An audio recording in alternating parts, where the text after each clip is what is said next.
On this episode of China Uncensored, Shanghai is going into lockdown. China harasses the Philippines, and Keanu Reeves is banned. That and more on this week's China News Headlines.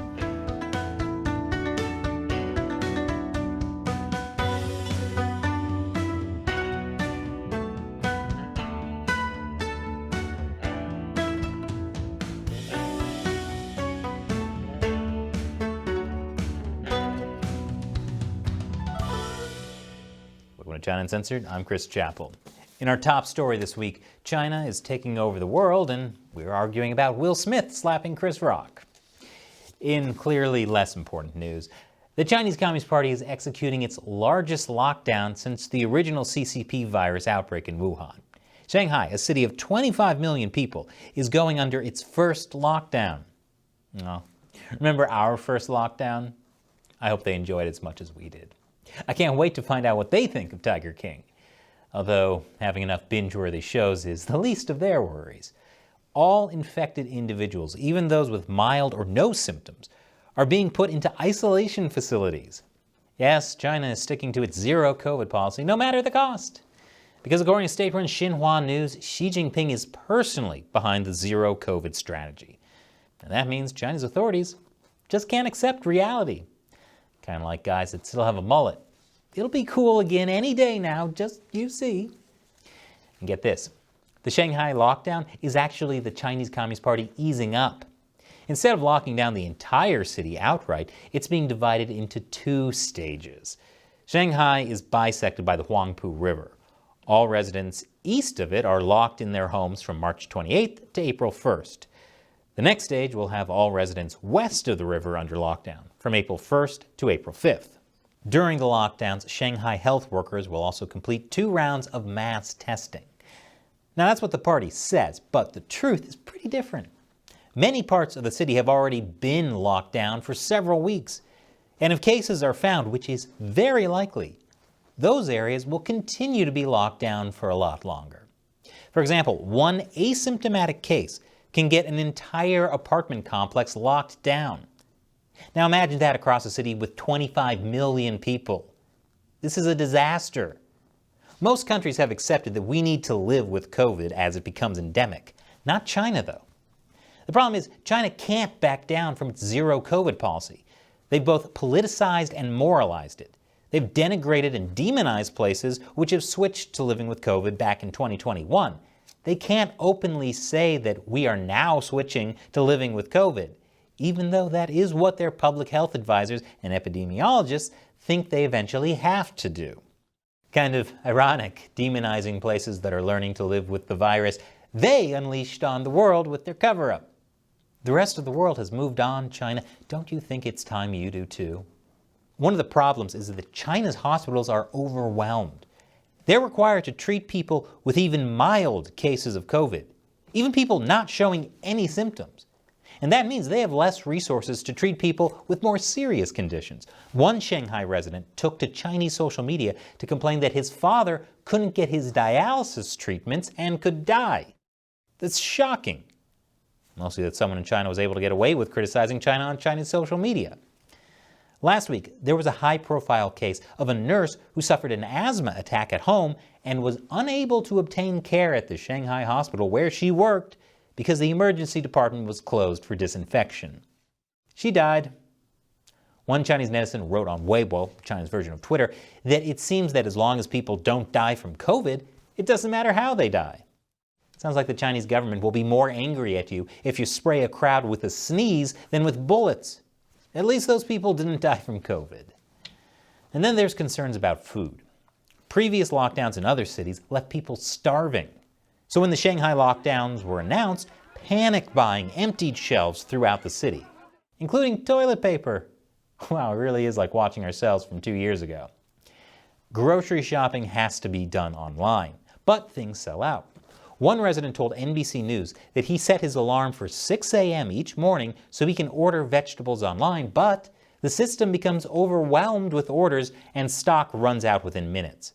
I basically can't buy vegetables now. Which sounds upsetting. I can't really relate, though, since I haven't eaten a vegetable since the Bush administration.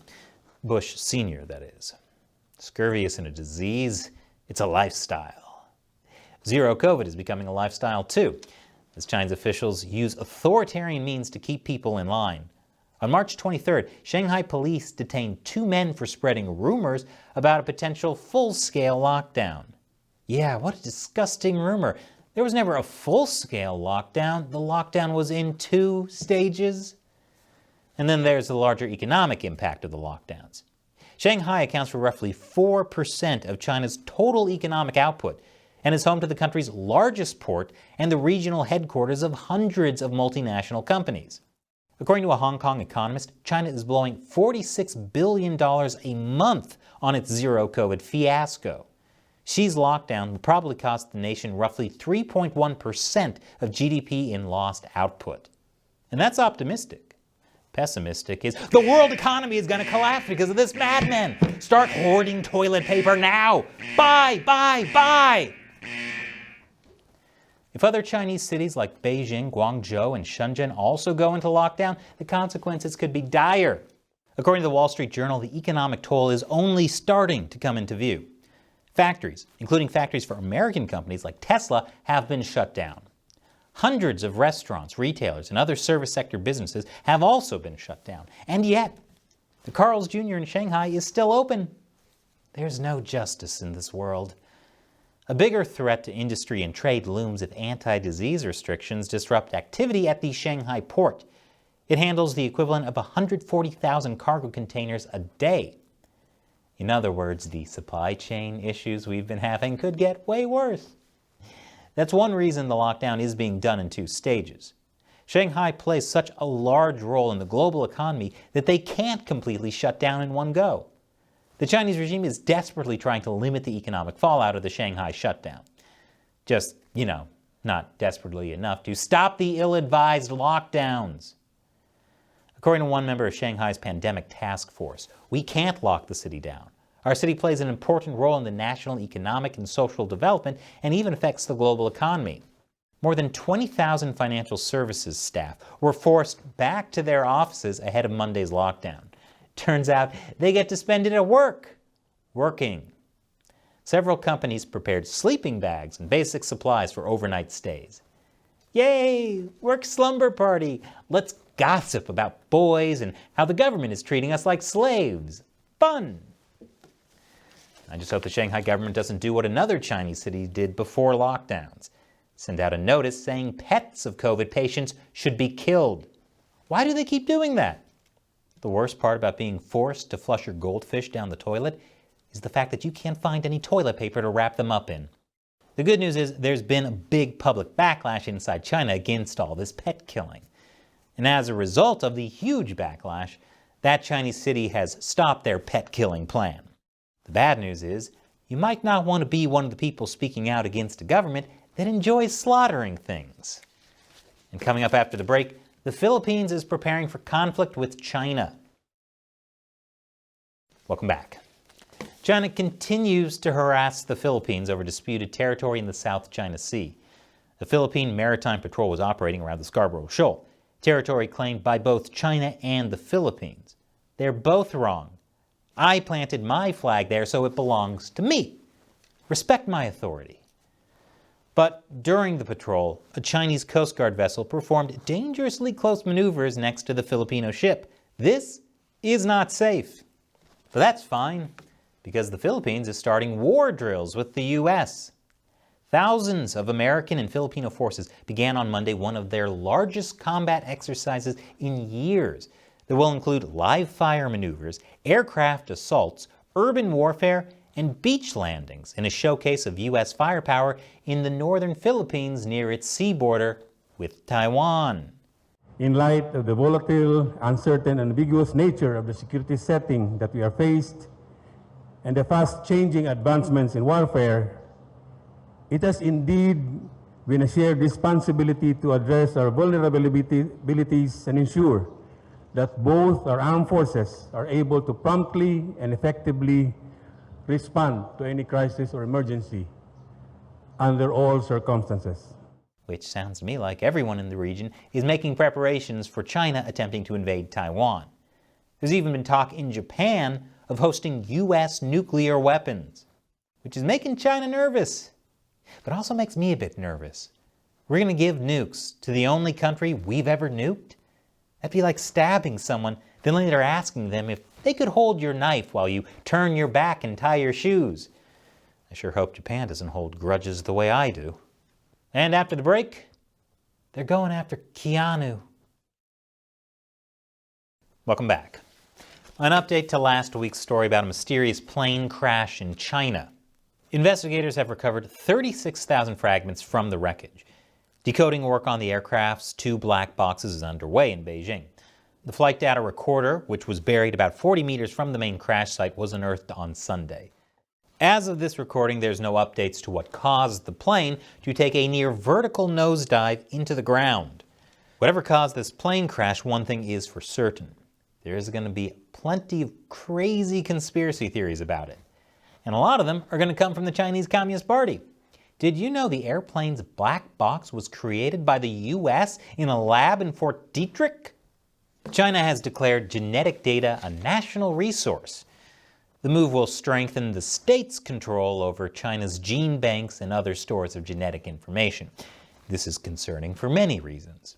One reason is a lot of this genetic information is not being obtained with consent. The Chinese Communist Party looks at consent the same way I look at vegetables. It's important, but ignored. China is harvesting DNA from millions of people who are ethnic minorities. And a common Chinese-made pregnancy test from BGI Group has been harvesting gene data from millions of women around the world. Chinese authorities also collected blood samples from men across China to create a genetic map of the entire country's male population. So, what are they doing with these DNA databases? Chinese propaganda is turning up on U.S. social media. According to a new report by the Associated Press, China is using TikTok, Facebook, and YouTube influencers to parrot Chinese communist propaganda on everything from human rights abuses to Russia's invasion of Ukraine. Because the best way to spread propaganda is through children dancing. War crimes? What war crimes? Watch me Cabbage Patch. The AP identified dozens of these accounts, which collectively have amassed more than 10 million followers and subscribers. Many of the profiles belong to Chinese state media reporters who have, in recent months, transformed their Facebook, Instagram, Twitter, and YouTube accounts, platforms that are largely blocked in China, and begun identifying as bloggers, influencers, or nondescript journalists. Nearly all of them were running Facebook ads.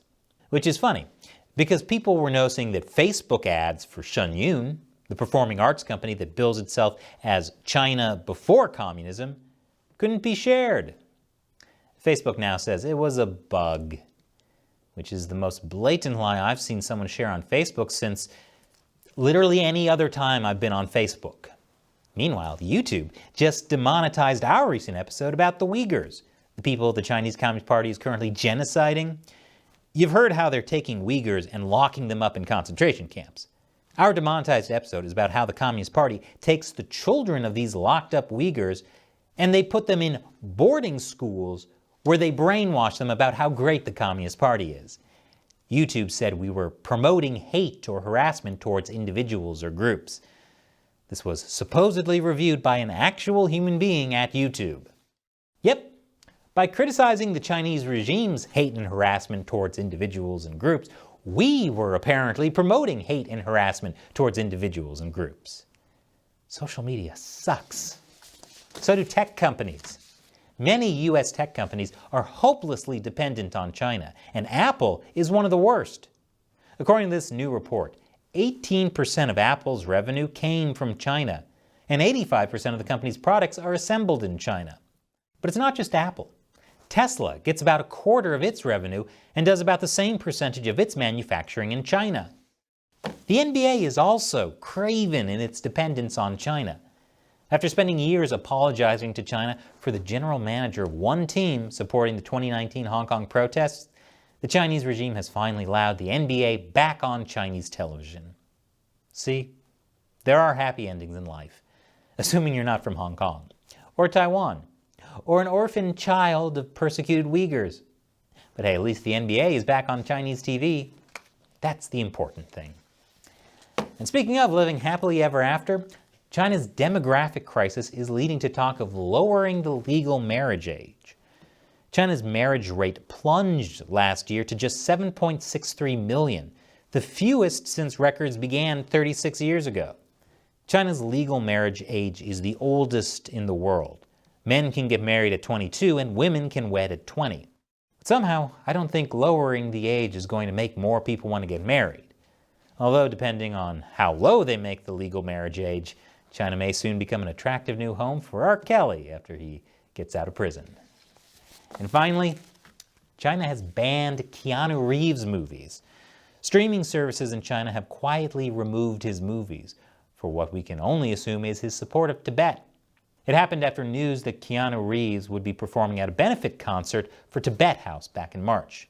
Now I know what you're thinking. China banned Keanu? That means more Keanu for us. But that's not how it works. Keanu isn't a finite resource. Keanu is like a candle flame. His light can be shared infinitely and brightens the life of everyone he touches. Depriving the Chinese people of Keanu, well, this time the Chinese Communist Party has gone too far. And this show would not be possible without support from viewers like you. So it's time for me to answer a question from one of you. Da Hoover asks on Locals, can y'all recommend good China Watcher groups I can involve myself in? I want to learn as much about China as I can. Well, Da Hoover, that's a great thing. I might recommend to you the Sinocism newsletter by Bill Bishop. He's been a China Watcher for years and puts together a pretty good newsletter with a bunch of the latest China news, plus his analysis. It helps provide bigger context to individual stories. That'd be a good place to start. Thanks for your question and your support, Da Hoover. And if you'd like to support China Uncensored, join our exclusive social media platform on Locals. It's free to join, but paying supporters will get access to exclusive content and the ability to make posts and chat with Matt, Shelley, and myself. Check it out at chinauncensored.locals.com. Or you can purchase this lovely t-shirt. I turned a blind eye to ethnic cleansing in China and all I got was this slightly cheaper t-shirt. Check that out and our other merchandise at chinauncensored.tv/merchandise. Once again, I'm Chris Chappell. See you next time.